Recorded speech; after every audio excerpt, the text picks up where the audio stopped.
Bonjour et bienvenue dans le journal de l'Afrique. Au programme ce mercredi 2 mars, en Tunisie, 5 terroristes ont été tués au cours d'affrontements avec les forces de sécurité dans la région de Ben Guerden, près de la frontière avec la Libye. C'est ce qu'a annoncé le ministère de la Défense. Le groupe armé serait entré sur le territoire tunisien à bord d'un véhicule retranché dans une maison. Ces hommes ont été encerclés par les forces de sécurité. Nous serons en ligne avec notre correspondant à Tunis. Les Béninois sont appelés aux urnes ce dimanche pour désigner le successeur de Thomas Boni-Yayi. 33 candidats sont en lice, c'est un record. Parmi eux, 2 des plus puissants hommes d'affaires du pays, Sébastien Ajavon, le patron des patrons qui a fait fortune dans l'agroalimentaire, et Patrice Talon, mania du coton. Leur portrait dans ce journal. Élection présidentielle aussi au Tchad. Le premier tour se tiendra le 10 avril prochain. Après 26 années au pouvoir, Idriss Déby brigue un nouveau mandat. Face à lui, l'opposition est en ordre dispersé. Nous en parlerons avec notre invité, Saleh Kebzabo, l'un des chefs de file de l'opposition tchadienne.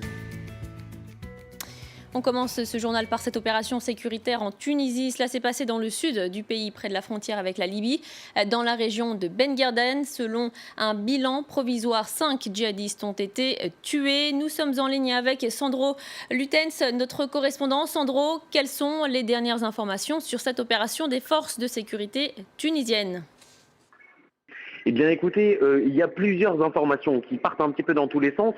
Pour le moment, on a déjà la version du ministère de l'Intérieur. Qu'est-ce qu'il explique ce ministère? Il dit qu'une patrouille de la garde nationale a trouvé un chargeur donc des munitions, sur une piste à quelques kilomètres de la frontière. Ils ont suivi cette piste qui menait au bout d'un moment à une maison. Devant cette maison, un véhicule. C'est à partir de ce moment-là que les 5 présumés djihadistes qui étaient dans la maison et qui apparemment tenaient en otage la famille qui habitait là, eh bien, que la fusillade a commencé. Les 5 présumés djihadistes sont morts, tous les 5.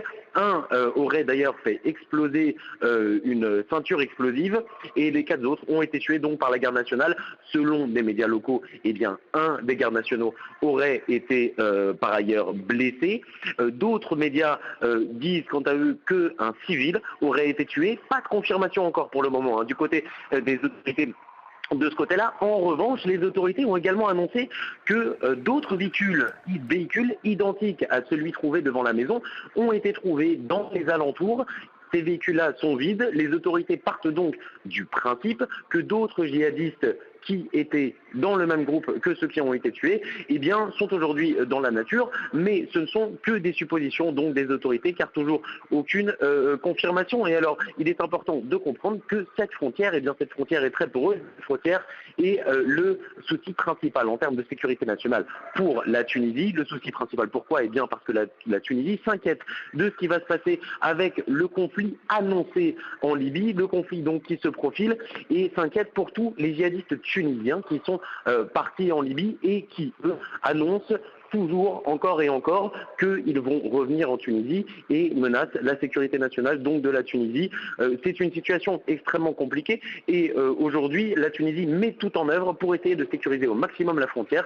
Le pays attend d'ailleurs 20 formateurs britanniques qui devraient arriver en Tunisie, qui sont annoncés pour former à la fois des forces armées libyennes et peut-être également tunisiennes pour sécuriser la frontière. Merci Sandro Lutens pour toutes vos explications.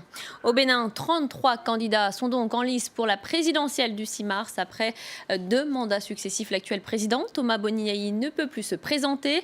Ses anciens sponsors qui ont financé ces 2 précédentes campagnes ont décidé de se lancer eux-mêmes dans la course à la présidentielle.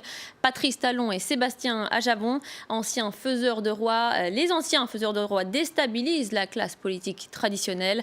Portrait croisé d'Emmanuel Sodji. C'est l'échauffement avant le début du plus grand show politique de cette campagne présidentielle, celui du milliardaire Sébastien Ajavon. L'homme d'affaires ne fait pas dans la dentelle. Jusqu'à présent, Sébastien Ajavon, le patron des patrons, était faiseur de roi. Désormais, c'est lui qui tient le rôle principal. Vous savez, quand il arrive des moments où votre peuple est en train de souffrir, il faut laisser son ego de côté et arriver à la rescousse. C'est juste pour ça que nous nous sommes dit, ce serait la non-assistance à personne en danger si on ne se présentait pas. Issu également du monde des affaires, Patrice Talon. Le magnat du coton, rentré récemment d'exil, surgit en politique après de sérieux ennuis avec le président sortant. Il avait été accusé d'avoir voulu faire empoisonner le chef de l'État béninois. L'ancien sponsor et ami de Thomas Boni Yayi aimerait aujourd'hui prendre sa place. La présidence de la République, les postes ministériels, il faudrait les ramener dans la dimension ordinaire. Mais le président de la République du Bénin en 2016 sera un président normal. Le parler vrai de Sébastien Adjavon et sa richesse séduisent. Le sans-diplôme fait souffler un vent nouveau dans la politique. Quand on va aux États-Unis, quand vous cherchez un boulot, on vous demande qu'est-ce que vous savez faire. On ne vous demande pas quel diplôme vous avez. Patrice Talon, l'homme le plus controversé du Bénin, n'a pas réussi à mettre dans sa poche de grands électeurs, mais il pourrait créer la surprise en chassant les voix sur le terrain. Sébastien Adjavon compte, lui, sur ses nouveaux amis politiques de tous bords. Le redoutable homme d'affaires ratisse large, du nord au sud. Il a été qualifié pour le second tour de l'élection présidentielle au Niger qui se tiendra le 20 mars prochain. Hama Amadou entend succéder à Mahamadou Issoufou. Problème, il est écroué depuis novembre dernier. Difficile de faire campagne dans ces conditions pour le chef de file de l'opposition, mis en cause dans une affaire controversée de trafic d'enfants.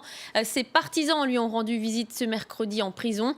À l'issue de cette entrevue, la COPA, la coalition d'opposition, a dénoncé les conditions, je cite, de détention de plus en plus difficile d'Hama Amadou et demande sa libération. On écoute Ousseini Salatou, le porte-parole de la COPA. Ceux qui sont en face de nous, notamment le président Issoufou, n'est pas prêt à mener une lutte légale, une lutte loyale, une lutte à égalité en face de la COPA, en face de notre candidat. Et c'est une situation que nous dénonçons et nous pensons que tous les démocrates doivent se mobiliser parce que c'est une situation inédite que nous ne pouvons plus continuer à cautionner. Et on en vient maintenant à une autre élection présidentielle, celle du 10 avril prochain au Tchad. Au total, 23 candidatures ont été déposées, dont 4 femmes. Le Conseil constitutionnel doit encore les valider. Le président sortant, Idriss Déby, espère remplir pour un nouveau quinquennat. Face à lui, Saleh Kebzabo, l'un des chefs de l'opposition tchadienne. Bonjour Saleh Kebzabo, vous êtes député et leader de l'Union nationale pour le développement et le renouveau, l'UNDR, et vous êtes aussi candidat à l'élection présidentielle. Ma première question, on vient d'apprendre le rejet de la candidature de Yorongar Ngarleji par le Conseil constitutionnel. On évoque un défaut de photos et d'emblèmes. Quelle est votre réaction ?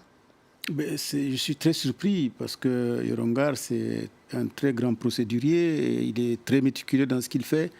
Vous savez qu'il s'est même fait accompagner par un huissier quand il a déposé son dossier. Et je suis donc surpris et déçu qu'il ne soit pas de la partie.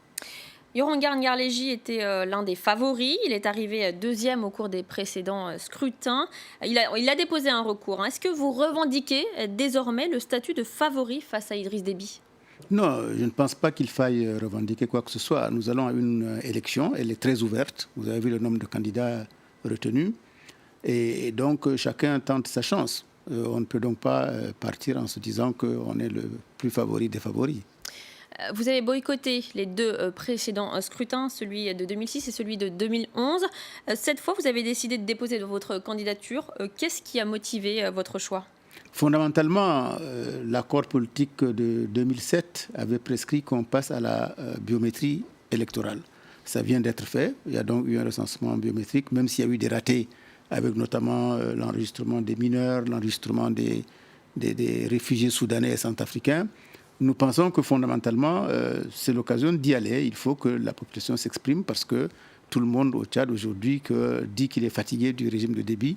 Il faut donc laisser le peuple tchadien s'exprimer. C'est pour cela qu'on se présente. Avant de revenir sur le recensement biométrique, l'opposition, on le voit, est en ordre dispersé. 23 candidatures. Alors le Conseil constitutionnel ne les a pas encore validées. Est-ce que vous regrettez qu'il y ait autant de candidatures du côté de l'opposition ? Pas du tout. Paradoxalement, ça fait partie un peu de notre tactique électorale. Parce que nous pensons que, contrairement à ce que beaucoup de gens disent, une candidature unique ne serait pas opérationnelle. Nous sommes dans un système au Tchad où il y a 2 tours. Mais les voix risquent d'être dispersées parmi tous ces candidats. Parce que la dispersion des voix qu'on voit apparemment comme cela constitue des voix en moins pour le candidat Idriss Déby. Donc c'est pour cela que nous pensons que de très bonnes candidatures, comme il y en a provenant de plusieurs régions du pays, tenant compte de notre sociologie, nous pensons que c'est la seule tactique qui peut faire échouer Déby dès le premier tour, et c'est ce qu'on pense faire. Et vous n'auriez pas aimé être le candidat unique de l'opposition ? Non, pas du tout. C'est une solution qui n'est pas la meilleure. Elle n'est en tout cas pas opérationnelle au Tchad. Je vous dis qu'il y a 2 tours, donc il vaut mieux qu'on y aille tous, qu'on joue très serré, qu'on se rassemble, les opposants, qu'on ne se trompe pas de cible. Notre cible unique est Idriss Déby. Nous tous, nous sommes dans le même camp. On va donc faire en sorte qu'on coalise toutes nos forces, on les mutualise, de sorte qu'on puisse bien gérer le bureau de vote et sécuriser les résultats. Mais on a surtout l'impression que le mot d'ordre, c'est tout sauf Déby. Quel est le programme de votre campagne ?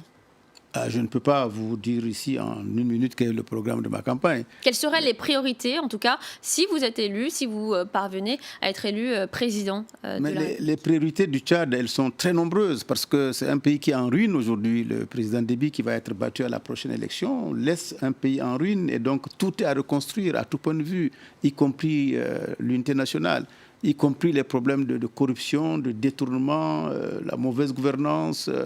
Les élèves à l'école sont assis sur des briques ou par terre dans les écoles primaires. Vous êtes vraiment sûr de la défaite d'Idriss Déby ? Des lycées sont en paille, donc c'est un bilan catastrophique. Et je pense que nous avons sillonné le pays, nous avons écouté les Tchadiens qui aujourd'hui n'hésitent plus à s'exprimer. Tout le monde au Tchad dit qu'il en a marre, qu'il est fatigué, trop c'est trop, INA, c'est-à-dire on est fatigué. Tout le monde dit que la page doit être tournée. Et puis 25 ans, 26 ans bientôt au régime, dans ce régime-là, qui n'a absolument rien offert aux Tchadiens, sinon la misère, je ne vois pas ce que le président Déby va proposer de plus pour que les Tchadiens votent pour lui. Merci. Non, il ne sera pas voté. Ça, c'est Merci Saleh Kebzabo. Malheureusement, il ne reste plus de temps. On suivra bien sûr cette élection présidentielle au Tchad le premier tour se tiendra le 10 avril prochain. Voilà, c'est la fin du journal de l'Afrique. Restez sur France 24. Retrouvez tout de suite Aude Le Christ pour la suite de Paris Direct.